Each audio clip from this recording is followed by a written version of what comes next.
Support Name Explain on Patreon for $1 a month to enjoy ad-free videos, exclusive content, your name at the end of each video, as well as the chance to have your idea for a Name Explain video made into reality. Go to patreon.com/Name Explain or click the link down below. Here in merry old England, we like to be a bit silly from time to time, especially when it comes to the names and words we use. This can be seen very clearly in a unique collection of names that we have, that being a group of nicknames that have come into being for people from specific cities. Why have I made that sound way more complicated than it needed to be? Basically, I'm talking about silly demonyms. We all know what a demonym is, right? A word used to relate to a geographic location, like how the demonym for India is Indian, or how the demonym for Poland is Polish. Demonyms can be used as they are, but can also be used as adjectives with other words. Like if you saw a frog from Germany, you could call it a German frog, and so on. Demonyms can be used for way more than just countries, however. They can apply to entire continents, like the word European for Europe, and they can apply to single cities, with the term like New Yorker for someone from New York. If you couldn't guess, most of the time, demonyms are pretty easy to understand, and look and sound similar to the location they represent, often including the place's name within them with an established suffix like ish, an, or This, however, is far from the case with the demonyms we'll be covering in today's video. These nicknames / demonyms are way stranger and have minimal to no connection to the look and sound of the name of the city they represent. These kinds of nicknames are even apparent in England's capital and largest city, London. While anyone from London can be referred to as a Londoner, there's a nickname for people from a specific part of London, that being Cockney. Cockney is a term saved for those from East London. Traditionally, only those born within earshot of the bells of St Mary Le Bow Church were considered to be true Cockneys, but in this day and age, anyone from the eastern side of the city can use it. Notable Cockneys include the likes of Adele, David Beckham, and of course Danny Dyer, as well as his daughter, Danny Dyer. As you can tell, the word Cockney sounds nothing like the name of London. So where did it come from, and why is it applied to these East Enders? The most popular etymology for the word Cockney has it coming from a very strange source, that being the idea of a cock's egg, aka a rooster's egg. Obviously roosters don't actually lay eggs, but in the past people didn't know that. So whenever a chicken farmer would find a small, strange misshapen egg with no yolk, they would presume that the cockerel laid it, as it was useless as a means for food or for reproduction. In reality, these cock eggs are actually eggs laid by hens who are only just starting to lay. They are also known as fairy eggs or fart eggs, which is hilarious. Whatever the case, cock's eggs was corrupted into Cockney. But why did that term get applied to the people of East London? Well, as mentioned, those cock eggs were seen as being pretty useless, and it's from that uselessness as to why it got applied to those living in East London, as in the past, people who lived within the city were often demonized for being lazy and doing very little. So this name initially carried with it something of a negative connotation, yet now it is used with pride, and many modern Cockneys are far from lazy and useless. If all of that sounded familiar, it's because I have a whole video on the subject. If you want to know more, feel free to go check that one out. Further in the southwest of England, however, we arrive in the city of Plymouth. This coastal city has a long history of the water that surrounds it, from being where the Mayflower departed for the Americas, to being where Sir Francis Drake supposedly was playing bowls when he first heard news of the Spanish Armada. Plymouth is an English city that really flies under the radar in my eyes. I'm not talking about the city for no reason, however. The people from here of course have a fun nickname too, that being Janna.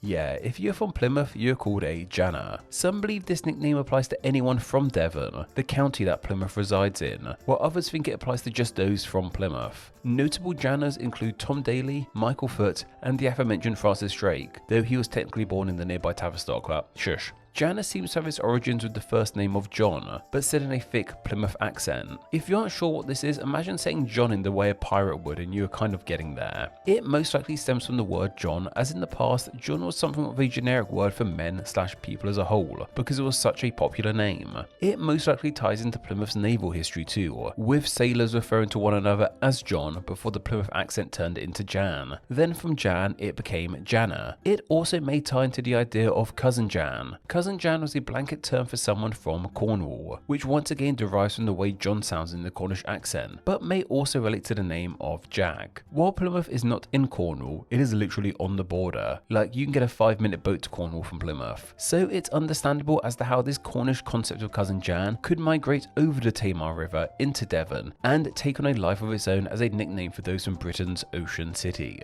Travelling north into the country, but not into the actual north just yet, we arrive in the city of Birmingham. Birmingham is one of the UK's biggest and ever most expanding cities. It's known for its canals, being the home of chocolate maker Cadbury's, and has become beloved on the world stage, thanks to it being the setting of popular television show Peaky Blinders. Birmingham's residents are often referred to as Brummies. This can either be shortened to just Brum too, which is often used in place of the name of Birmingham itself. Noticeable Brummies include Alison Hammond, Richard Hammond, who I don't think are related, and Ozzy Osbourne. Brummie isn't all that different to the word of Birmingham itself, when compared to Plymouth versus Janna or London versus Cockney. But we have to talk about it, as it's one of the most well-known of nicknames for residents of a specific city in England. The term Brummie does relate to the name of the city, but not quite the name of Birmingham itself. It is instead a shortening of an older 17th century name for the city, Brummagem. This seems to be a nickname the city's locals would use. I imagine it's just a corruption of Birmingham unto itself. While Brummagem doesn't seem to be used all that much in this day and age, its shortened form of Brummie has very much lived on. What's also interesting is that for a spell, Brummagem was also used as an adjective to describe anything that was cheap and shoddy. Like if you brought a fake watch an example and realised it only went up to 11, you could describe it as Brummagem. This might seem unfair to the people of Birmingham, implying they are all cheap, but apparently it has its roots in a period of time where counterfeit coins were produced in the city.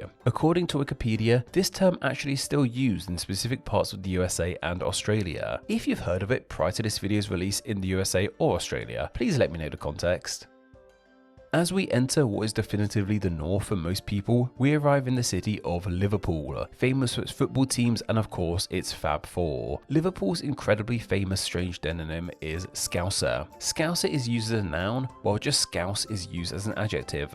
You could describe someone as being Scouse, or you could just call them a Scouser and it means the same thing really. There are many famous Scousers, but to list just 3 of them, my mind goes straight to Paul Hollywood, Jodie Comer and Paul McGann. One of the most well-known thing about Scousers has to be the accent from the city. In fact, it's so well known I have a whole video on the matter. We covered the origin of Scouse in that video, but why not cover it here again too?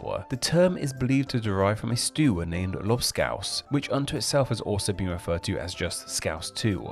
This stew has its origins in Scandinavian countries. So how did it end up being a term for people from a city in northern England? Well, Liverpool, as well as being a cultural hub, is also a popular shipping hub and port city. Many people from all across the globe would have arrived in Liverpool and exported goods across the nation. This would have also included sailors from Scandinavia. Clearly they brought their stew with them and the city fell in love with it so much that they made it their own, as well as adopt its name as their own too.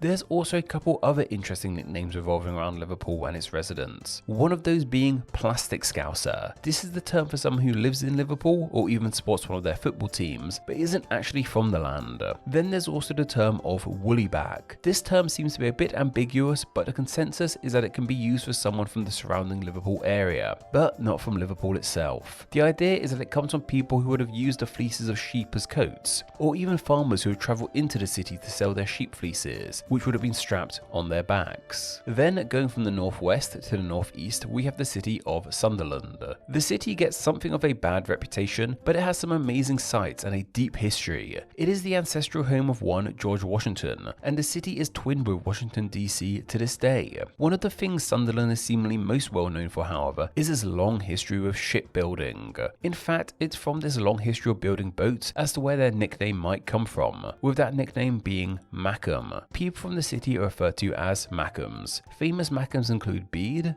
George Clark and Jordan Pickford. The popular theory is that Mackem is a shortening of the phrase make them, said in a Sunderland accent. This make them being in relation to the ships constructed in the city. Imagine someone asking someone from Sunderland if they make ships and the person from Sunderland saying yes, we make them, which would eventually over time evolve into just Mackem. What's equally interesting is the fact that ships built in Sunderland were known as Jamies. We aren't exactly sure why this is the case, but the most popular theory is that it ties to the long relationship the city had with Scotland and their King James, who of course would go on to unite Scotland along with England and Ireland to pave the way to the modern United Kingdom.